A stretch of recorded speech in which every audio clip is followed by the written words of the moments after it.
नमस्कार, मैं हूं सौरभ शर्मा। आप देख रहे हैं मुकाबला। आपका स्वागत है। दिल्ली डूब रही है।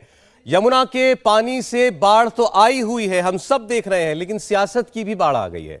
क्या दिल्ली में बाढ़ आई नहीं बल्कि लाई गई? ये सवाल ही अपने आप में बहुत अटपटा लगता है, लेकिन ये सवाल पूछा जा रहा है आज आम आदमी पार्टी की तरफ से। क्या दिल्ली के अंदर जानबूझकर दिल्ली को डुबोने के लिए पानी छोड़ा गया पीछे हरियाणा से?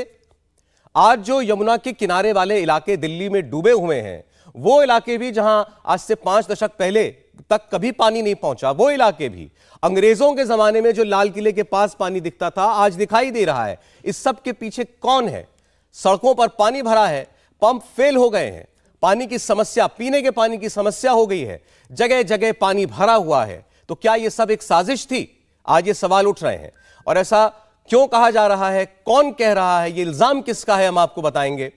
आम आदमी पार्टी ने एक प्रेस कॉन्फ्रेंस करके, संजय सिंह जो सांसद हैं आम आदमी पार्टी के, उन्होंने कहा कि दिल्ली को डुबोने की साजिश हुई, और साजिश भी थी केंद्र सरकार की, मोदी सरकार की। जरा पहले उनका आरोप सुनिए, उसके बाद इस आरोप की आज हम पूरी पड़ताल करेंगे, तस्वीरों में, वीडियो में, आंकड़ों में, और बताएंगे इस इल्जाम में कोई दम है या ये कोरी सियासत है। हरियाणा हथनी कुंड बैराज, एक पानी दिल्ली की यमुना में आता है, एक पानी उत्तर प्रदेश के रास्ते जाता है, एक पानी कैनाल के रास्ते हरियाणा की तरफ जाता है। बेहतर यह होता कि बाढ़ की स्थिति थी तो तीनों रास्तों में अगर बराबर की आप पानी छोड़ते तो दिल्ली भी सुरक्षित रहता, हरियाणा भी सुरक्षित रहता और उत्तर प्रदेश का इलाका भी सुरक्षित रहता। लेकिन बीजेपी के मन में जो नफरत और दुर्भावना है, उसके कारण उन्होंने सोचा कुछ भी हो जाए, बस दिल्ली को बर्बाद करना है, यहीं पे पूरा पानी छोड़ दो। और मैं पूरे लॉकशीट के साथ आपको बता रहा हूं, ये आप लोग चेक कर सकते हैं, देख सकते हैं। 9 तारीख से लगातार हरियाणा और उत्तर प्रदेश के तरफ जाने वाले पानी को रोक दिया गया और पूरा का पूरा पानी दिल्ली की तरफ। आरोप आपने सुन लिया। अब जरा इस इल्जाम को साबित करने के लिए एक वीडियो जो आम आदमी पार्टी ने बनाया और उसको शेयर किया, वो भी हम आपको दिखाते हैं, जिसमें हथनी कुंड बैराज दिखाया जा रहा है। उसमें पानी कैसे दिल्ली की तरफ आ रहा है और कैसे फिर उस पानी को यूपी की तरफ बिल्कुल नहीं छोड़ा गया, यह दिखाया गया है। उसको देखिए। आज हम खड़े हैं हरियाणा के हथनी कुंड बैराज पर, जो हल्का जगाधरी में पड़ता है। मैं आपको दिखाना चाहता हूं कि ये हथनी कुंड बैराज है। ये जो पानी है सारा दिल्ली की तरफ जा रहा है यहाँ से। साथ ही मैं आपको दिखाऊंगा कि यहाँ पे इससे एक पानी और डाइवर्ट किया जा सकता है। ये जो पानी है ये यूपी की साइड, सहारनपुर साइड एक नहर जाती है, तो उसमें ये डाइवर्ट किया जा सकता है। सारा पानी दिल्ली की तरफ जा रहा है। अब मैं आपको हम देखते हैं कि क्या इधर जो सहारनपुर की तरफ यूपी में जो नहर जाती है, अब आप देखिए ये नहर बिल्कुल ही सूखी है। जब हमने लोगों से पता किया तो वो कह रहे हैं कि अमूमन इस नहर में पानी चलता है, पर पता नहीं 2-3 फ्लड की वजह से सारा पानी दिल्ली की तरफ डाइवर्ट किया गया है, कोई भी पानी यूपी की साइड नहीं छोड़ा गया। अब मैं आपको वो फ्लो दिखाता हूँ जो दिल्ली की साइड जा रहा है पानी, सारा के सारा। ये वो पानी है सारा के सारा जो दिल्ली को जा रहा है। तो ये वीडियो दिखाकर यह आरोप लगाया जा रहा है कि दिल्ली को डुबोने की दरअसल एक साजिश थी और केंद्र सरकार ने जानबूझकर, ताकि यूपी में कोई नुकसान ना हो, हरियाणा में कोई नुकसान ना हो, क्योंकि वहां पर बीजेपी की सरकारें हैं, तो सारा का सारा पानी जो है वो दिल्ली की तरफ ढकेल दिया, क्योंकि वहां पर आम आदमी पार्टी की सरकार है। हमारे साथ जुड़ रही है दिल्ली की मंत्री, कैबिनेट मिनिस्टर, जिनके पास पीडब्ल्यूडी विभाग भी है, आतिशी जी। आतिशी जी, आपका बहुत स्वागत है इंडिया टीवी पर। आरोप बड़ा संगीन है आपकी पार्टी ने जो लगाया है कि साजिश हुई दिल्ली के साथ, दिल्ली में जानबूझकर सारा पानी डाला ताकि बीजेपी के राज्यों में नुकसान ना हो, दिल्ली डूबती है तो डूब जाए। गंभीरता के साथ आप ये आरोप लगा रहे हैं। देखिए, मैंने भी ये वीडियो आज देखा है। ये वीडियो काफी चिंताजनक है कि अगर ऐसा हुआ है कि पानी सिर्फ दिल्ली की तरफ छोड़ा गया है, उत्तर प्रदेश और हरियाणा की तरफ नहीं छोड़ा गया, फिर तो ये बहुत ही गंभीर मुद्दा है। लेकिन मैं ये चाहूँगी कि इस पे एक प्रॉपर जांच होनी चाहिए कि आखिरकार हथनी कुंड बैराज में पिछले 10 दिन से कितना पानी आया, कितना पानी दिल्ली के प्रति छोड़ा गया, कितना पानी हरियाणा के कुछ हिस्सों के टुवर्ड्स छोड़ा गया, कितना पानी यूपी के टुवर्ड्स छोड़ा गया। इसके पूरी डेटा की जांच तो जरूर होनी चाहिए, क्योंकि देखिए ये तो सच्चाई है कि दिल्ली वाले जो पानी हथनी कुंड बैराज से आया है उसका नुकसान तो आज दिल्ली वाले झेल रहे हैं। आज दिल्ली की सड़कों में पानी है, कई सारे इलाकों में पानी है, एक एक करके अब क्योंकि सारे नाले भर गए हैं और वो यमुना में ड्रेन नहीं हो पा रहे हैं, तो दिल्ली के अलग अलग हिस्सों में पानी आ रहा है। राजघाट में पानी है, जहांगीरपुरी में पानी है, उस्मानपुर में पानी है, गढ़ी मांडू में पानी है। तो इसका नुकसान तो दिल्ली वाले झेल रहे हैं। तो इसलिए मैं तो डेफिनेटली चाहूंगी कि पूरे हथनी कुंड बैराज से जो पिछले 10 दिन में पानी अलग अलग हिस्सों में छोड़ा गया है उसकी जांच होनी चाहिए। उसी के बाद पता चल पाएगा कि पानी कहां गया और कहां जाना चाहिए। आतिशी जी, हमने ये सवाल केंद्र सरकार से पूछा, केंद्र के मंत्री से पूछा, उन्होंने पलटकर जवाब ये दिया, अरविंद केजरीवाल इसके अलावा और कुछ कर भी नहीं सकते। वो कह रहे हैं ये तो ऐसा है कि राजा ने जो है बिल्कुल मुंह मोड़ लिया है प्रजा की तरफ से। आपकी जिम्मेदारी है, दिल्ली की सरकार की जिम्मेदारी है कि वो देखें दिल्ली का रख रखाव कैसे करना है।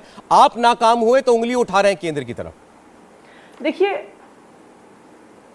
सौरभ जी, ये दो अलग अलग चीजें हैं। एक तो आपको ये समझना पड़ेगा कि सड़कों में पानी भरना, जब बारिश होती है, बरसात के पानी की वाटर लॉगिंग होना, वो एक मुद्दा है। दिल्ली में फ्लड होना दूसरा मुद्दा है। इसके दो अलग अलग कारण हैं। दिल्ली में जब वाटर लॉगिंग होती है वो दिल्ली में बरसात और दिल्ली के ड्रेनेज सिस्टम की वजह से होती है, लेकिन पिछले 4 दिन से दिल्ली में एक बूंद पानी नहीं बरसा है। इसका मतलब ये है, ये तो स्पष्ट है कि जो दिल्ली में फ्लड आया है, दिल्ली में फ्लड सिर्फ और सिर्फ यमुना के पानी की वजह से आया है। दिल्ली में यमुना में कहां से पानी आता है? वो हरियाणा से आता है। हरियाणा में कहां से आता है? वो हिमाचल प्रदेश से आता है। तो ये तो स्वाभाविक बात है कि हिमाचल से जो पानी आएगा वो हरियाणा में जाएगा, हरियाणा से जो पानी आएगा वो दिल्ली में जाएगा। हमने तो आज तक इस पर कोई सवाल भी नहीं उठाया था, लेकिन आज ये वीडियो सामने आने के बाद मैं ये जरूर कहूंगी कि इसमें जांच तो होनी चाहिए। हम किसी पे उंगली नहीं उठा रहे हैं, लेकिन बरसात का मौसम अभी खत्म नहीं हुआ है। आज हम जुलाई में हैं। अगर आप हिस्टोरिकली देखिए तो ज्यादा बारिश अगस्त में और सितंबर में होती है। तो इसलिए दिल्ली वालों के लिए बहुत जरूरी है कि जांच हो कि हथनी कुंड से किस तरह से पानी छोड़ा जाता है, क्योंकि आज तो दिल्ली वाले परेशान हैं ही। आज तो दिल्ली वाले झेल ही रहे हैं यमुना के बढ़े हुए स्तर को। ये घटना फिर से ना घट जाए, इसके लिए जांच बहुत जरूरी है। आतिशी जी, आप कह रही हैं जांच हो, लेकिन आपकी पार्टी के और बाकी लीडर्स ने, संजय सिंह जी ने और आपकी पार्टी ने ऑफिशियल ट्विटर हैंडल से इसके लिए केंद्र को दोषी ठहरा दिया है ऑलरेडी कि दिल्ली को डुबोने के लिए सारा पानी दिल्ली की तरफ डाइवर्ट किया गया। और भी हमने एक्सपर्ट से बात की, उनका ये कहना है कि ये बात सही है। हथनी कुंड बैराज से 3 रास्ते जाते हैं, वो मैप भी हमारी स्क्रीन पर चल रहा है अभी। एक यमुना का सीधा रास्ता है जो कि उसका नेचुरल फ्लो का रास्ता है, वो दिल्ली की तरफ आता है, वो चौड़ा रास्ता है। और वहीं पर हथनी कुंड बैराज पर 2 कैनाल बनी हुई हैं, एक यूपी की तरफ जाती है, एक हरियाणा की तरफ जाती है, उसमें भी पानी छोड़ा जाता है। लेकिन हमें एक्सपर्ट्स ये कह रहे हैं कि उसकी एक कैपेसिटी है, सोन नदी में जाके मिलती है। जी हाँ, लेकिन वो कह रहे हैं कि जब इतना पानी बरस गया कि रिकॉर्ड लेवल पर दिल्ली में 45 साल के रिकॉर्ड लेवल पर पानी है, और आपने सबने कहा कि 40 साल में इतनी बरसात कभी नहीं हुई, तो वहां पानी छोड़ने से कोई फर्क नहीं पड़ता, वो पानी दिल्ली में आना ही था। देखिए सौरभ जी, ये तो मुझे लगता है एक्सपर्ट्स जांच करके ही बताएंगे। ये तो ना आपको पता है ना हमें पता है कि आखिरकार बैराज से पानी कैसे छोड़ा जाता है, कितनी मात्रा में छोड़ा जाता है, कितने डाइवर्जन्स करके छोड़ा जाता है। ये ना तो आज आप डिसाइड कर सकते हैं ना मैं कर सकती हूँ, लेकिन ये बहुत ज़रूरी है कि इस पे जांच होनी चाहिए कि क्या दिल्ली को इस बाढ़ से बचाया जा सकता था अगर हथनी कुंड बैराज से अलग तरीके से पानी को डाइवर्ट किया जाता।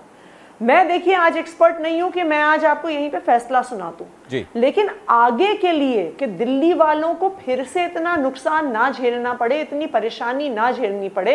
आज स्कूल बंद हैं, कॉलेज बंद हैं, सरकारी ऑफिस बंद हैं, आधे से ज्यादा प्राइवेट ऑफिस बंद हैं, मार्केट्स बंद हैं, लोगों को अपने घर छोड़ के जाना पड़ा है, स्कूलों को रिलीफ कैंप बनाना पड़ गया है। तो दिल्ली वाले तो आपदा झेल ही रहे हैं, ऐसी आपदा फिर से ना आए, इसके लिए मेरे ख्याल से हथनी कुंड बैराज के पूरे सिस्टम पे जांच जरूर है। आपकी बात ठीक है कि वहां की लॉगिंग पूरी पता चले कितना पानी कब छोड़ा गया, लेकिन मैम दिल्ली वाले ये भी कह रहे हैं कि हम इस चक्की में पिस रहे हैं। आम आदमी पार्टी, केजरीवाल साहब की सरकार, उधर केंद्र में मोदी जी की सरकार, उनका झगड़ा चल रहा है। दिल्ली वाले खामखा उसका खामियाजा भुगत रहे हैं। आप देखिए क्या हुआ, एलजी साहब कहते हैं दिल्ली में आपने ना ड्रेन साफ किया, ना आपने यमुना की डीसिल्टिंग की, करते तो पानी इतना अंदर आना नहीं था। एलजी ने सीधे सीधे कहा दिल्ली की सरकार ने कोई काम नहीं किया। सौरभ भारद्वाज और केजरीवाल साहब कह रहे हैं कि एलजी साहब खुद ही कर लेते, एलजी साहब हर चीज में आगे बढ़ करके काम, वो सुपर सीएम है तो वो करवा लेते। आप सौरभ जी देखिए ये कोई फिंगर पॉइंटिंग का समय नहीं है, हम एक इमरजेंसी काल में हैं। लेकिन आपने भी देखा है कि पिछले 6 महीने से एलजी साहब हर जगह जाके इन्हीं ड्रेन्स पे खड़े होकर फोटो खिंचवाते हैं और कहते हैं कि मैंने इन्हें साफ करवा दिया, नंबर 1। तो इसलिए आज जब बाढ़ आ गई वो कह रहे हैं कि केजरीवाल ने नहीं करवाया। दूसरी बात देखिए सौरभ जी, जो सबसे ज्यादा समझने की बात है कि दिल्ली में जो बाढ़ आई है ये दिल्ली के ना किसी ड्रेनेज सिस्टम से जुड़ी हुई है, ना डीसिल्टिंग से जुड़ी हुई है, ना दिल्ली की बरसात से जुड़ी हुई है। जो दिल्ली में बाढ़ आई है ये सिर्फ और सिर्फ हथनी कुंड बैराज से कितना पानी छोड़ा जाता है ये उससे जुड़ी हुई है। क्योंकि दिल्ली में आपको भी पता है कि पिछले 4 दिन से एक बूंद पानी नहीं बरसा है, लेकिन फिर भी दिल्ली की सड़कों में पानी भरता जा रहा है, कॉलोनीज में पानी भरता जा रहा है। तो ये पानी दिल्ली का नहीं है, ये ना दिल्ली के ड्रेन का पानी है, ना दिल्ली के बरसात का पानी है, ना दिल्ली की सड़कों का पानी है जी, ठीक। ये हरियाणा से आने वाला यमुना नदी का पानी है। तो ये आपके और हमारे लिए समझना बहुत जरूरी है। और दिल्ली में फिर से ऐसी परिस्थिति किसी की गलतीवश या किसी की साजिशवश ना बने, इसलिए मैं मानती हूं कि हथनी कुंड बैराज के सारे लॉग्स की जांच तो जरूर होनी चाहिए कि पब्लिक के सामने सारा सच आ जाए कि ये हुआ क्या है आखिरकार। अच्छा ठीक है मैम, आपने ठीक कहा दिल्ली में बरसात नहीं हो रही, फिर पानी इतना क्यों दिल्ली वालों की सड़कों पर बह रहा है? दिल्ली वाले भी ये सोच रहे हैं। अब सुप्रीम कोर्ट के दरवाजे तक पानी चला गया, उसकी वजह ये बताई जा रही है कि आईटीओ पर जो एक ड्रेन का रेगुलेटर है जो जल बोर्ड ऑपरेट करता है वो कल रात से खराब है, कल रात से वो काम नहीं कर रहा है, उसके लिए आर्मी तक को लगाना पड़ा है। ये तो दिल्ली सरकार के अंडर आता था, उसकी वजह से आप समझिए आईटीओ को आप समझती हैं, दिल्ली में रहने वाले लोग समझते हैं। क्या है कि आपको देखिए सौरभ जी, आपको ये समझना है कि जो नॉर्मल कोर्स है नदी का या उसमें बढ़े हुए पानी के हिसाब से भी, वैसे ये दिल्ली जल बोर्ड का रेगुलेटर नहीं है, ये irrigation and flood control department का रेगुलेटर है। जो अलग अलग इंटरवल पे नदी के किनारे पे होते हैं रेगुलेटर, उसके फ्लो को ये अंदर नाले और नदियों का जो आउटफॉल है उसको कंट्रोल करने के लिए होते हैं। लेकिन जब बाढ़ में इतनी तेजी से पानी आया तो उस तेजी से आने वाले पानी की वॉल्यूम ने उस एक रेगुलेटर को तोड़ दिया। देखिए ये तो ऐसे इंसिडेंट्स तभी तो, जब भी किसी शहर में बाढ़ आती है, पानी शहर में कैसे घुसता है, या तो वो एम्बैंकमेंट से ऊपर हाइट पे चला जाता है कि जितनी हाइट तक आपकी एम्बैंकमेंट है, आपके नदी का किनारा है, उससे ऊंचा पानी चला गया, या दूसरा जब इतनी फोर्स से और इतनी वॉल्यूम से पानी आया कि 208 मीटर के ऊपर पानी चला गया, तो उस पानी के फोर्स और वॉल्यूम की वजह से डैमेज तो होगा ही सौरभ जी, ये तो स्वाभाविक बात है। मैं तो इनफैक्ट ये कहूंगी कि ये तो सारे इंजीनियर्स की दाद देनी होगी कि अभी तक इतने रिकॉर्ड पानी के बावजूद भी चाहे जल बोर्ड के, चाहे इरिगेशन के, चाहे एमसीडी के सब इंजीनियर्स जो 24 घंटे काम कर रहे हैं, तभी दिल्ली की व्यवस्था चरमराई नहीं है। वरना आप देखिए दिल्ली में इतना रिकॉर्ड पानी जो दिल्ली ने कभी नहीं देखा वो यमुना में आज भरा हुआ है। अच्छा मैम, आखिरी सवाल मेरा आपसे कल से, क्योंकि हम लोग लगातार बहस में भी हैं, आप जैसे पॉलिटिशियंस भी लगातार जुड़ रहे हैं हमारे साथ, बीजेपी के जितने भी लोग आते हैं वो ये कह रहे हैं केजरीवाल साहब कहाँ हैं, दिल्ली के सीएम कहाँ हैं, वो कहीं सड़क पर नजर नहीं आ रहे हैं हमको।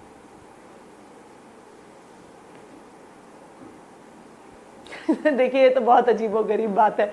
कल केजरीवाल साहब खुद, जो वाटर ट्रीटमेंट प्लांट है वजीराबाद में, वो जैसे ही रुका, केजरीवाल जी तुरंत वहां पे पहुंचे। जैसे ही irrigation and flood control department का रेगुलेटर खराब हुआ, रात भर सौरभ भारद्वाज जी हमारे मंत्री वहां पे मौजूद रहे, सीएम साहब उसको मॉनिटर करते रहे। आज सुबह कम से कम 1-1.5 घंटा उन्होंने इस पूरे साइट का मुआयना किया और वहां पर वो रेगुलेटर ठीक हो, स्पीड से ठीक हो, उसकी सारी डायरेक्शंस थी। तो जो दिल्ली के मुख्यमंत्री हैं वो लगातार इस सिचुएशन को मॉनिटर कर रहे हैं और लगातार करते रहेंगे। ना सिर्फ दिल्ली के मुख्यमंत्री, दिल्ली का सारा कैबिनेट, दिल्ली के सारे विधायक, आज सब लोग ग्राउंड पर हैं कि दिल्ली की पब्लिक को कम से कम परेशानी हो। आतिशी जी, बहुत धन्यवाद आपके समय के लिए। इस वक्त दिल्ली के लोगों को आपकी ज़्यादा ज़रूरत है। बहुत शुक्रिया हमसे बात करने के लिए। और आपने देखा लगातार ये बात कही जा रही है आम आदमी पार्टी की तरफ से कि आखिर दिल्ली में इतना पानी आया, इसके जिम्मेदार तो कोई और नजर आता है। वो लोग जिन्होंने पीछे हरियाणा से आने वाला पानी, सारा पानी दिल्ली में छोड़ दिया। वो पानी अगर थोड़ा हरियाणा में जाता, थोड़ा पानी यूपी में भी जाता, तो शायद इतना नुकसान दिल्ली को नहीं होता। और मेहमान हमारे साथ जुड़े हुए विनीत गोयनका जी हमारे साथ हैं भारतीय जनता पार्टी से। गोयनका साहब स्वागत है। रीना गुप्ता जी आम आदमी पार्टी से हमारे साथ हैं। रीना जी स्वागत आपका भी। जगदीश ममगेन साहब हमारे साथ हैं, फॉर्मर चेयरमैन एमसीडी। ममगेन साहब स्वागत आपका। और डॉक्टर सौम्या दत्ता हमारे साथ हैं, क्लाइमेट चेंज एक्सपर्ट हैं। आपका बहुत स्वागत है। गोयनका साहब, आपने आतिशी जी को सुना, सीधा इल्जाम है आप पर, यानी केंद्र की सरकार पर। हरियाणा को बचाना था, यूपी को बचाना था, क्योंकि अपनी सरकार है वहां पे। दिल्ली में डाल दो पानी, दिल्ली को डूबने दो, कोई बात नहीं। सौरभ जी, आपको राम राम, मेरे सभी को पैनलिस्ट को भी राम राम और सभी दर्शकों को राम राम। गत 13 मिनट से मैं आतिशी जी के व्याख्यान को सुन रहा था। एक कहावत है कि केजरीवाल जी और उनके मंत्री, उनकी जो टीम है, 3 बातों में बड़े माहिर है। पहली बात है नॉन रिस्पॉन्सिबिलिटी, हमारी जिम्मेदारी नहीं है ये कहने में। दूसरा जो है वो है कि किसी और के माथे पर जो इल्जाम मत देना, blame it on somebody else. और तीसरा है पैनिक क्रिएट करना, डर पैदा करना कि देखिए ये हो गया। मैं आपको कुछ उदाहरण देता हूं। कोविड में ऑक्सीजन होगा तो सेंट्रल गवर्नमेंट लाएगी, देखिए मर रहे लोग, ऑक्सीजन लाइए। यानी लोग कम ऑक्सीजन से मरेंगे लेकिन ज्यादा उस पैनिक से मरे। पावर कट हो गया, कोल चाहिए, सेंट्रल गवर्नमेंट लाएगा। दिल्ली में राइट्स हो गया, सेंट्रल गवर्नमेंट करेगा। पानी का शॉर्टेज है, हरियाणा ने पानी नहीं दिया। पीना का पानी गंदा आता है तो हरियाणा से गंदा पानी आता है। पोल्यूशन हो गया तो हरियाणा से होता है। जब तक पंजाब उनके पास नहीं था तब तक पंजाब भी पोल्यूशन देता था।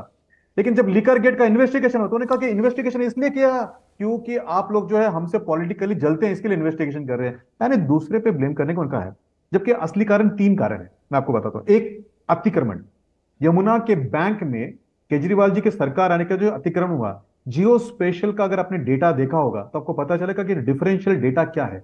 2013 का डेटा देखिए अक्टूबर का, और आज का डेटा देखिए, आपको पता चलेगा कि हेक्टेयर ऑफ लैंड के ऊपर कंस्ट्रक्शन हुआ है। एक नंबर 2, 882 नाले, मैं रिपीट करता हूं, 882 नाले अनचेक बिना सीवरेज के ट्रीटमेंट के जो है यमुना में जाते हैं, जिसके कारण वहां पे स्लज पैदा होता है। तीसरी बात है, प्लास्टिक को डंप किया जाता है ताकि वो कचरा जो है, जो घन कचरा है, जो गाजीपुर में जाना चाहिए था, वो वहां ना दिखे। इसके लिए पूरा का पूरा ट्रक जो है यमुना में उतार दिया जाता है।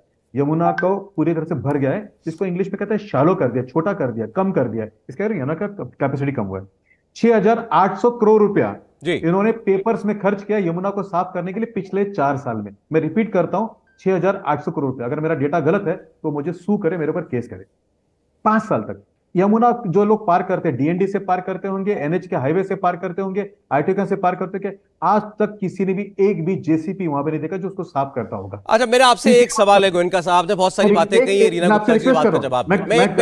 मेरा एक सवाल सुन लीजिए आप। जब दिल्ली में एलजी बनाम सीएम का झगड़ा होता है तो आप लोग ये कहते हैं ना कि केजरीवाल साहब एक बुनियादी बात वो समझने के लिए तैयार नहीं है कि दिल्ली फुल फ्लेज स्टेट नहीं है, दिल्ली यूनियन टेरिटरी भी है, दिल्ली में केंद्र सरकार भी है, एलजी भी है, तो जिम्मेदारी भी आधी आधी होगी ना।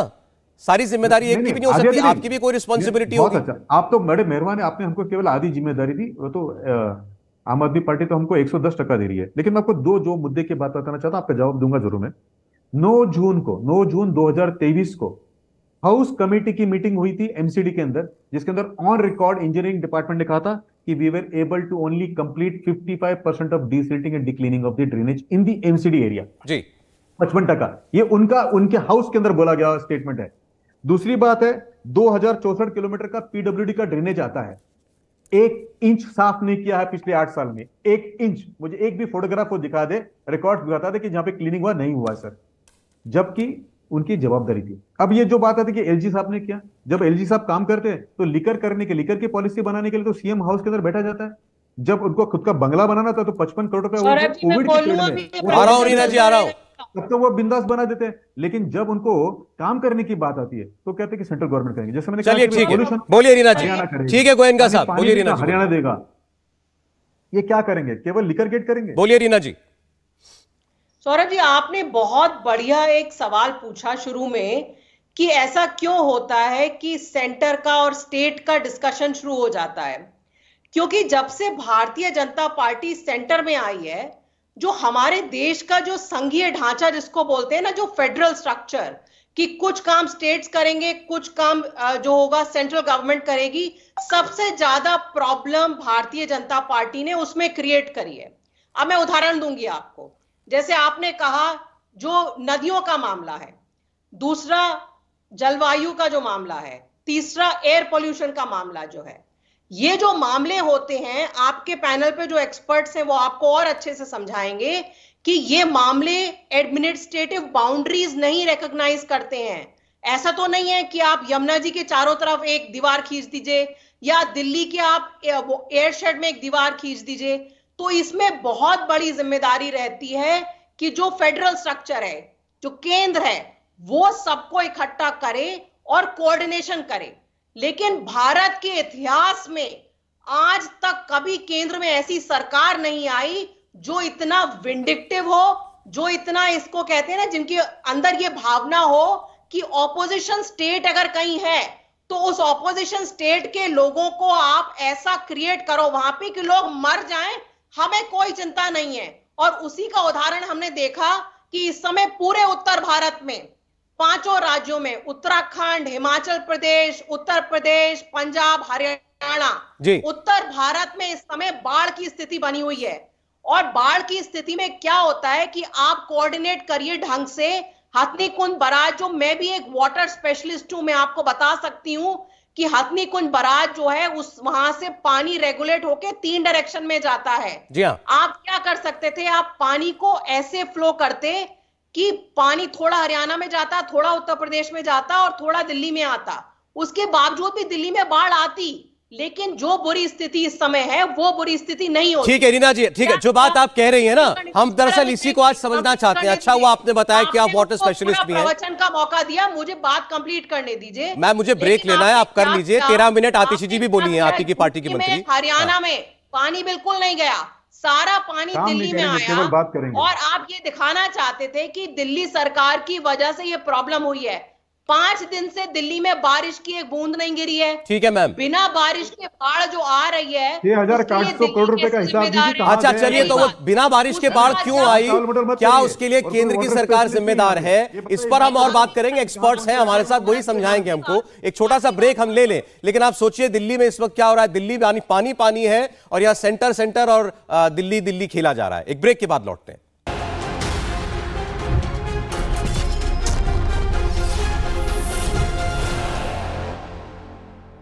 आप देख रहे हैं मुकाबला। दिल्ली के हालात पर, दिल्ली के पानी होने पर आम आदमी पार्टी ने संगीन इल्जाम लगाया है केंद्र की सरकार पर कि जानबूझकर दिल्ली को डुबोया गया। हथनी कुंड बैराज से अगर पानी थोड़ा और जगहों पर डाइवर्ट कर दिया जाता यूपी और हरियाणा की तरफ, तो दिल्ली में इतना पानी कम से कम नहीं आ सकता था। पैनल में हमारे साथ बीजेपी और आम आदमी पार्टी के प्रवक्ता मौजूद हैं, एक्सपर्ट्स हैं हमारे साथ। तो इसीलिए आपको जरा नक्शे के जरिए हम समझाते हैं कि क्या वाकई इस इल्जाम में कोई सच्चाई है या इस पर सिर्फ राजनीति हो रही है। मैं चाहूंगा मेरे साथ दत्ता साहब इधर आ जाए। जी सर, आप हमगन साहब आप भी आ सकते हैं प्लीज। राजी देखिए, ये नक्शा है। आपने हथनी कुंड बैराज इतनी बार सुना होगा, देख भी लीजिए। ये है बैराज, ये आप ऊपर से लिया गया इसकी तस्वीर है। ये बैराज है, ये यमुना नदी पीछे से आ रही है और ये यमुना नदी का सामने का नेचुरल फ्लो का रास्ता है, यानी इसी ओर नेचुरली वो फ्लो करेगी। अब इसके साथ आपको दिख रहे हैं ये 2 चैनल, ये दरअसल नहरें हैं। एक ये नहर है, ये ईस्ट कैनाल है, और ये दूसरी नहर है, ये वेस्ट कैनाल है। इसका पानी हरियाणा की तरफ जाता है और इसका पानी यूपी की तरफ जाता है, सहारनपुर होते हुए। अब आरोप यह लगाया जा रहा है कि दिल्ली में 5 दिन से बारिश नहीं हुई और ऊपर पहाड़ों में बारिश अगर हो भी रही थी, जिसकी वजह से इस बैराज के पीछे पानी बढ़ रहा था लगातार, तो कुछ पानी इन नहरों में भी डाइवर्ट करते साइड में, और उसके बाद सामने कम पानी आता जरूर, और पिछले साल की तुलना में ज्यादा भी आता, लेकिन नुकसान दिल्ली में कम होता। मुझे बताइए सर, क्या इसमें सच्चाई है? ये मैंने बात कल या परसों यही बात मैंने उठाया था, क्योंकि एक्चुअल डेटा मुझे पता नहीं है यहाँ का लॉग क्या है, लेकिन मैंने बोलना चाहूँगा यहाँ 2 तरीका है। एक तो जो हथनी कुंड बैराज का जो फ्लडगेट्स एंड स्लुइस जो कंट्रोल होता है, उसको हर चीज़ लॉग बुक में नोट किया जाता है। तो लॉग बुक को सही चेक किया जाए, और यदि किसी को लॉग बुक का रिकॉर्ड पे भी संदेह है तो भारत में नेशनल रिमोट सेंसिंग सेंटर है, जिसमें हर एरिया का हाई रेजोल्यूशन सैटेलाइट इमेजरी मिलता है और वो सरकारी है। तो वहाँ से चेक किया जाए, क्योंकि ये बहुत सीरियस मामला है। पूरी दिल्ली का, अपने दिल्ली सिर्फ एक सरकार का नहीं है, दिल्ली भारत का राजधानी है। वहाँ जब ये स्थिति पैदा हो रहा है, जिसको संदेह हो रहा है कि इस ढंग से उसका पीछे कोई साजिश है, ये है कि नहीं है, ये चेक करने का तरीका है। लेकिन ये बात सही है, यदि पानी को डिस्ट्रीब्यूट किया जाए तो ये बात मैं बिल्कुल मानता नहीं हूं जो बीजेपी के प्रवक्ता पहले बताया, कोई फर्क नहीं पड़ता। फर्क पड़ता है यदि 70-80 हजार क्यूसेक भी भाग कर दिए जाए, 3 lakh 3.25 lakh cusec maximum flow था। सर हमने कुछ एक्सपर्ट से पूछा, हमें जो ये बात पता चली वो उनका एक कहना था 70,000 क्यूसेक तक अगर पानी होता है इस बैराज के पीछे तो हम साइड में डाल देते हैं, साइड में डिस्ट्रीब्यूट कर देते हैं। उसके ऊपर अगर पानी आया तो कोई हमारे पास विकल्प नहीं है, पानी को सामने ही जाना पड़ेगा। आप समझा नहीं, मैं बोल रहा हूं 70,000 क्यूसेक पानी यदि साइड तक डिस्ट्रीब्यूट करे दोनों में जी, तो आपको जो मेन चैनल में पानी आएगा वो थोड़ा कम हो जाएगा। मतलब 3 लाख 3.25 लाख के जगह वो 2,25,000 30,000 40,000 क्यूसेक होगा। सर बतौर एमसीडी चेयरमैन आपने कई बार ये परिस्थितियां देखी होंगी, अब बताइए किसकी जिम्मेदारी बनती है इसमें, केंद्र की कि दिल्ली की सरकार की? देखिए 2 बातें हैं। जैसे तो आतिशी जी ने भी एक डाउट क्रिएट किया, पर ये उन्होंने कहा कि हम पुख्ता नहीं आरोप नहीं लगा रहे, हमारे को ये लगता है कि ऐसा है और उसकी जांच होनी चाहिए। ठीक है, इसका अर्थ ये है कि वो भी बहुत श्योर इसलिए नहीं है कि ये चीज़ें डिस्ट्रीब्यूशन तब होती है जब कोई प्रोसेस होता है। नेचुरल फ्लो में, अब नदी भी है, नेचुरल फ्लो में जब जाएगी तो वो अपनी जो उसकी रास्ता है वो उसी को वो लेती है, फॉलो करेगी। लेकिन विशेष परिस्थिति में आप उसको, ये बाकी स्टेट्स में भी होता है, जब बाढ़ आती है तो उसको जो है कैनल के माध्यम से उसको डिस्ट्रीब्यूट किया जाता है। यहां 2 बातें हो सकती है। ये बात अभी आतिशी जी ने जो बात बोली वो सही बात बोली, उनकी बात बिल्कुल एक जेन्युइन तरीके से रखी गई, लेकिन जिस तरीके से संजय सिंह ने सीधा नरेंद्र मोदी को बोल दिया, मतलब आपकी तो मिनिस्टर कह रही है कि जांच होनी चाहिए, हमें डाउट है, लेकिन वो तो फायर सीधा प्रधानमंत्री पे कर देते हैं, जैसे प्रधानमंत्री आदेश दे रहे। दूसरी बात इसमें, रीना जी इसका उत्तर एक बार आप दे दीजिए। आतिशी जी ने अभी आपने भी सुना, उन्होंने कहा हमें डेटा प्रोवाइड कराएं, पता चले कि आखिर कितना पानी रिलीज किया गया किस किस तारीख में। लेकिन आपकी पार्टी तो सीधा इल्जाम लगा रही है, सीधा कह दिया गया कि ये साजिश है दिल्ली को डुबोने की। सौरभ जी बहुत बढ़िया सवाल पूछा आपने। डेटा मैं लेके आई हूं और ये डेटा पब्लिक डोमेन में है। 9 तारीख से 12 तारीख तक हरियाणा और यूपी की तरफ बिल्कुल पानी नहीं छोड़ा गया। आपके पैनल पे जो लोग मौजूद हैं वो जाके ऑनलाइन देख सकते हैं, ये सारा डेटा पब्लिक डोमेन में है। तो ये जो, और हम जैसे देख रहे हैं जो जलवायु परिवर्तन जैसे जैसे हो रहा है, क्लाइमेट चेंज जैसे जैसे हो रहा है, एक्सट्रीम वेदर इवेंट्स होंगी, पूरी दुनिया में हो रही हैं। ये एक्सट्रीम वेदर इवेंट है कि एकदम से बहुत सारी बारिश होगी। अगर आपका कोऑर्डिनेशन अच्छा नहीं होगा, डिजास्टर मैनेजमेंट अच्छा नहीं होगा, आज जो दिल्ली के साथ हुआ है किसी भी और जगह पे हो सकता है। मैं आपको कोऑर्डिनेशन की भी तस्वीर दिखा देता हूं, दिल्ली वाले भी देखें। दिल्ली पानी में डूबी है ना, मैं आ रहा हूं आपके पास गोयनका साहब, बस मुझे 30 सेकंड दीजिए। अभी देखिए आज दिन की तस्वीर जरा। एलजी साहब, सीएम साहब, दिल्ली के कैबिनेट मिनिस्टर एक साथ मीडिया के सामने आए थे ये बताने के लिए कि हम काम पे लगे हुए हैं और हम जल्द से जल्द राहत देंगे। क्या हुआ जरा मीडिया के सामने कैमरों पर देखिए, सुनिए। मिलकर काम, ये एक अनप्रेसिडेंटेड सिचुएशन है और जिसको हम लोग हैंडल कर लेंगे और सभी जो हैं इस पर मिलकर काम कर रहे हैं। सर एक निवेदन है छोटा सा जी। सर रात को भी मैंने कई ऑफिसर से स्पेसिफिकली रिक्वेस्ट की कि एनडीआरएफ को बुलाइए, बट सर वो माने नहीं रात को। अब आइए एनडीआरएफ, थैंक यू है, बट सर रात को आ जाती तो बेहतर हो जाता सर। अश्विनी जी को मैंने कहा, ग्रुप पे लिखा, सीएस साहब भी थे उस पर सर, थोड़ी सी मदद हो जाती सर। मैं सौरभ जी ये कहना चाहूँगा कि ये समय नहीं है कि हम किसी के ऊपर ब्लेम करें या कुछ और टिप्पणी करें। इस वक्त हमें ये टीम वर्क करने की ज़रूरत है। कहने के लिए मैं भी बहुत सारी चीज़ें कह सकता हूँ, लेकिन उसकी ज़रूरत नहीं है। हमें इस वक्त ये देखना है कि हमारे लोगों को कोई तकलीफ नहीं हो और जो प्रॉब्लम हमारे सामने है हम उसको सॉल्व करें। ये सारी चीज़ें बात को हो सकती हैं, हमें इतना समझना चाहिए। गोयनका साहब, बात हो रही थी मिलकर लड़ना है, फेडरल स्ट्रक्चर है, दिल्ली को राहत देनी है। आज बाढ़ के दिन तो ये हो रहा है, एलजी साहब कह रहे हैं मैं भी बहुत कुछ कह सकता हूं, दिल्ली के मंत्री कह रहे हैं आपने हमको रिलीफ टीम नहीं दी। सौरभ जी, कुल मिला के 9 सवाल पूछे गए और 2 पॉइंट्स है, मैं सबके जवाब देता हूं। जो क्लाइमेट चेंज एक्सपर्ट है डॉक्टर सौम्या, पहले उनकी जानकारी के लिए सर, मैं भारतीय जनता पार्टी का स्पोक्स पर्सन बनने के पहले नेशनल थिंक टैंक में था geospatial. I am sure you are aware about geospatial sir. Hathnikund जो है बैराज, ये 30.18 ईस्ट और 77.35 नॉर्थ में लाई करता है सर। उसका टोटल 10 गेट्स है और 6 उसके अंदर ड्रॉप बॉक्सेस है नीचे। Am I correct sir? If the data is right and it is on my term, public domain में है। Correct, right sir. So there is something called as natural gradient sir, I am sure you are aware कि natural gradient से पानी नीचे आता है। अगर natural gradient से पानी आता है तो आप उसको ना लेफ्ट विंग और राइट विंग में खोल नहीं सकते सर। मेरे हिसाब से चलिए किसी भी जगह पे अगर दुनिया में खोलेगा तो मुझे बता दीजिए एक। बट आप एक इंपॉर्टेंट बात आप नहीं बोले सर सुनिए सर, मैं बीच में नहीं बोला sir, please please have a patience, you are expert and I am just taking your help, please guide me if I am wrong sir. Sir क्या यमुना का बकेट एरिया कम हुआ है, जिसके ऊपर मैं आपको ध्यान लाना चाहता था? Is it true that more than few thousand hectares of land in Delhi, there is a construction which has been done in the last 8 years, and can we get the same data remote sensing से कि कितना हमने वहां पे cement डाला है sir, और आपने बकेट एरिया कम किया है, होल्डिंग एरिया कम किया है? क्या ये हम एक और चीज ला सकते हैं कि जो मोर देन हंड्रेड्स ऑफ जो नाला अंदर आए हैं उसके अंदर डीसिल्टी के कारण जो उसके अंदर जो केमिकल आते हैं जिसके कारण पर्कुलेशन बंद हुआ, उसका भी तो डेटा ला सकते हैं? जरा एक बार वो भी बताइए सर, आप एक्सपर्ट हैं, आपको एक और चीज बताना पड़ेगा। How many trucks per day have been dumped in Yamuna of garbages which carry plastic which is holding it?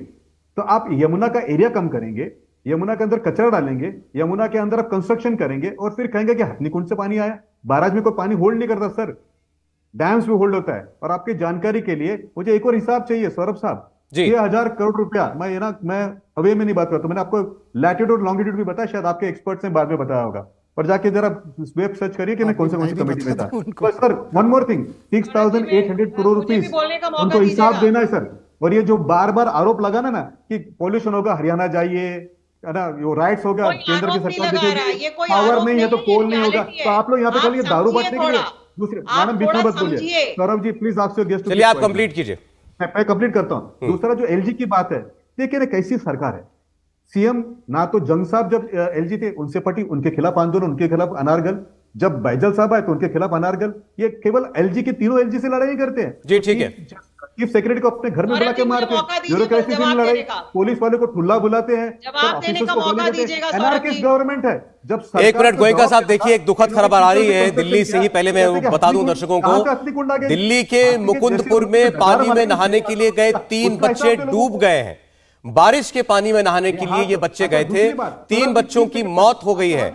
Mukundpur चौक पर पानी जमा हुआ था और उस पानी में डूबने से 3 बच्चों की जान चली गई। तो दिल्ली में देखिए आप, एक के बाद एक त्रासदी जो है वो देखने को मिल रही है। अभी कल तक आपने ये देखा था कैसे लोगों के घरों में पानी घुस गया, मवेशियों का कितना नुकसान हुआ, आज जानी नुकसान, वो भी बच्चों की जान का नुकसान। हमें दुखद खबर आपको देनी पड़ रही है। मुकुंदपुर में जो पानी भरा हुआ था उसमें नहाने के लिए बच्चे चले गए और वो लौट कर नहीं आ पाए, उनकी जान चली गई। तो पानी में डूबने से दिल्ली में बच्चों की जान जा रही है। हमें सबको समझना पड़ेगा कि यह कितना गंभीर मामला है। ऐसे ही किसी के घर के सामने तालाब नहीं बन जाता है, ऐसे ही बच्चे ये रोज नहीं जाया करते होंगे कहीं पर भी पानी में कूद करके नहाने के लिए। लेकिन आज दिल्ली में इतना पानी है, बच्चे थे चले गए लेकिन लौट नहीं पाए। रीना जी। सौरभ जी, बहुत ही दुखद घटना है जिसके बारे में आपने बताया। लेकिन मैं ये कहना चाहूंगी कि गोयनका जी को बिल्कुल भी जानकारी नहीं है जलवायु परिवर्तन के बारे में और एनवायरनमेंट के बारे में। ये जो यमुना जी में जो इस समय इवेंट हो रही है, जो आपने देखी होंगी तस्वीरें, कैसे यूपी में, हिमाचल में, उत्तराखंड में सब जगह जो बारिश हो रही है वो पूरी की पूरी बारिश नीचे आ रही है। और जहां तक ये बात है कि यमुना का फ्लड प्लेन कम हो गया है, तो यमुना का फ्लड प्लेन कोई ओवरनाइट नहीं कम हो गया है। यमुना का 8 साल में हुआ, केवल आपकी सरकार में हुआ है, आप जिम्मेदार हैं। और ये देखिए, ये दिल्ली में जो एलजी महोदय हस्तक्षेप कर रहे हैं, ये दिल्ली का नहीं है। रीना जी, दिल्ली के किसका हस्तक्षेप हुआ उस पर मैं बाद में आता हूं। सुने मेरी बात, सुनिएगा मैम एक मिनट। आपने सीधा इल्जाम लगाया कि इन्होंने हथनीकुंड से पानी छोड़ा, वो पानी दिल्ली में आया, उसका जवाब हमने इनसे लिया। मैम प्लीज मेरी बात सुनिए। आपका इल्जाम इनसे था, हमने इनसे जवाब लिया। इनका इल्जाम आपसे है दिल्ली में कचरा, दिल्ली में यमुना के बेड पर इंक्रोचमेंट, उसकी जिम्मेदारी कौन लेगा? 9 साल से केजरीवाल साहब मुख्यमंत्री हैं। मैं आपको बताता हूँ, ओखला दिल्ली में कचरे की एमएलए खड़े होकर बनवाते हैं वहां पे। अब एक बार बोलने दीजिए उनको, गोयनका जी बोलने दीजिए। जवाब दीजिए, आपने बना के नहीं, मैंने कंस्ट्रक्शन किया कि नहीं, कहां गए ये बताइए। गोयनका साहब जवाब लीजिए ना, सवाल पूछा मैंने। जब आप लिकर की पॉलिसी बनाते तो शर्म नहीं आती? जवाब गोयनका साहब प्लीज। रीना जी बोलिए, बोलिए रीना जी। होमिसाइड फाइट करना जी इनके खिलाफ। दिल्ली में एमसीडी में 15 साल भारतीय जनता पार्टी ने राज किया। को बुला के मारेंगे, भारतीय जनता पार्टी 15 साल उन्होंने एमसीडी की बुरी हालत करी, जितना फंड था सारा फंड खा गए। अभी आपके एमसीडी इस साल कहते हैं कि 55% भी साफ नहीं कर पाए हम लोग। मुश्किल से 1 साल पहले बनाई है। 800 करोड़ रुपए का मैडम, बाकी यहाँ वहाँ की बात ही ना करें। काम थे, चाहे गार्बेज का काम हो, चाहे ड्रेन्स का क्लीनिंग का काम हो, वो सारे काम धीरे धीरे बेटर होंगे। लेकिन भारतीय जनता पार्टी तब तक हम लोग मिलकर पॉलिसी बनाएंगे, तब तक हम लोग आलीशान घर बनाएंगे 55 करोड़ रुपए का मुख्यमंत्री। चलिए अच्छा ठीक है, क्योंकि यहाँ पर सवाल पूछा गया सौम्या दत्ता जी से भी जरा उसका उत्तर दे दें। सर आपने भी कहा था कि हथनी कुंड से पानी डाइवर्ट किया जाता तो दिल्ली में नुकसान इतना नहीं होता, थोड़ा कम होता। देखिए उन्होंने कहा सारा इल्जाम आप उसको दे रहे, उन्होंने कुछ टेक्निकल जस्टिफिकेशन भी दी कि क्यों पानी डाइवर्ट नहीं किया जा सकता था, उसका जवाब आप दीजिए। और वो पूछ रहे दिल्ली में जो यमुना एंक्रोच हुई है उस पर भी तो बोलिए, क्या वो जिम्मेदार नहीं है? ये मैंने पहले पिछले 3 दिन से दिखाया। पहले हथनी कुंड बैराज व किसी भी बैराज में, बैराज से जो दोनों कैनाल है, जैसे ही आप बैराज का पानी थोड़ा रोकेंगे वो दोनों कैनाल में पानी जाएगा। बिना यदि ये नहीं हो सकता था तब पानी कभी भी कैनाल में नहीं जाता। इससे कम, बहुत कम पानी में irrigation water Yamuna east canal and Yamuna west canal में डाइवर्ट किया जाता है। हर साल किया जाता है, हर इरिगेशन सीजन में किया जाता है। इसका लॉग में रिकॉर्ड है। ये बात मैं किसी को ऊपर इल्जाम नहीं डाल रहा हूं, ना मैं भाजपा का हूं, ना मैं आम आदमी को हूं, ना मैं कांग्रेस में हूं, लेकिन ये टेक्निकल सिंपल मामला है। इसको डिनाई करना मतलब झूठ बोलना है। नंबर 2, यमुना का just 1 minute please with due respect to you sir, will you please tell us how much percentage of the bucket has been reduced? Sir, कितना let me, I am coming to that point. वो जवाब दे रहे हैं गोयनका साहब, वो आपके उस point का भी जवाब आ रहा है। I am coming to that point. Please use any remote sensing right from Google Earth, which is free, to India's National Remote Sensing Center's data. Please see this. The 3 biggest encroachment, sorry, Hindi में बोलूं, यमुना में 3 सबसे बड़ा encroachment 4 है, उसमें 3 encroachment आपको सीधा दिखेगा। नंबर 1, आप मेट्रो का जो यार्ड है, मेट्रो का यमुना बैंक से यार्ड देखिए, आधा यमुना को वो ब्लॉक करके रखा। कॉमनवेल्थ गेम्स विलेज यमुना के फ्लड प्लेन का बीचों बीच बैठा हुआ है, सबसे बड़ा एनक्रोचमेंट में एक है। तीसरी बड़ा एनक्रोचमेंट, आप किसी भी चीज यमुना फ्लड प्लेन को मैप देख लीजिए, इसमें कोई डाउट नहीं है। और मैप में आप पीछे 15 साल पीछे जा सकते हैं, 20 साल पीछे जा सकते हैं। ये सब हमने बहुत, कौन जिम्मेदार है सर, एंड में आप ही बताइए। ये देखिए, ये जिम्मेदारी आज से जितनी सरकारें ये सब बनाए हैं, प्लस दिल्ली में जो 18-20 ब्रिज है, कोई बता सकता है, कोई सरकार इसको क्यूमुलेटिव इंपैक्ट एनालिसिस आपने कब किया? 18-20 पुल का इतनी सारे पिलर यमुना के अंदर बैठा हुआ है, किसी भी वाटर चैनल में आप हजारों पिलर बैठा देंगे, उसका पानी का फ्लो इंपीड करेगा, पानी का फ्लो कम होगा। आप कह रहे हैं समस्या सालों से पैदा हुई है, बढ़ाई गई है। लास्ट पॉइंट, यमुना का डिसिल्टिंग, यमुना का कैरिंग कैपेसिटी कम हुआ है। डंपिंग का फोटोग्राफ अगर आप देखेंगे तो 2017-18 में हुआ है, और जिसके बाद भी उत्तर प्रदेश सरकार ने एंक्रोचमेंट हटाया अपने इलाके से। ये बहुत बड़ा केस है। 3 बड़ा एनक्रोचमेंट कम। ठीक है गोयनका साहब, चलिए ठीक है, इनकी सरकार में कुछ हुआ है तो उसको ठीक करें, आप लोग मिलकर करें। पीछे की सरकारों में कोई गलती हुई है उसको ठीक करें।